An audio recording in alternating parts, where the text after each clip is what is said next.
ஆனி மாதம் அமாவாசையை முன்னிட்டு பிரசித்தி பெற்ற அணைமலை மாசாணியம்மன் கோவிலில் ஆயிரக்கணக்கான பக்தர்கள் நீண்ட வரிசையில் காத்திருந்து சாமி தரிசனம். ஆனைமலை பிரசித்தி பெற்ற மாசாணியம்மன் கோவிலுக்கு உள்ளூர் மட்டுமல்லாமல் வெளியூர் வெளி மாநிலத்தில் இருந்தும் அதிக அளவில் பக்தர்கள் வந்து சாமி தரிசனம் செய்வது வழக்கம். அந்த வகையில் இன்று ஆனி மாதம் அமாவாசை என்பதால் அதிகாலையில் அம்மனுக்கு 18 வகையான மூலிகை திரவியங்களால் அபிஷேகங்கள் நடைபெற்றது.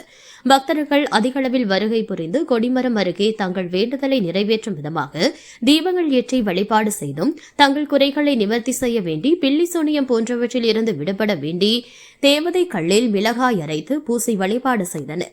அம்மனை தரிசிக்க ஆயிரக்கணக்கான பக்தர்கள் சுமார் 2 மணி நேரத்திற்கும் மேலாக நீண்ட வரிசையில் காத்திருந்து சாமி தரிசனம் செய்து வருகின்றனர். கோவில் நிர்வாகம் மூலம் பக்தர்களின் கூட்ட நெரிசலை குறைக்க மற்றும் பாதுகாப்பு நலன் கருதி தடுப்புகள் அமைக்கப்பட்டுள்ளது. மேலும் கூட்ட நெரிசல் அதிகமாக இருப்பதால் நூற்றுக்கணக்கான போலீசார் பாதுகாப்பு பணியில் தற்போது ஈடுபட்டு வருகின்றனர்.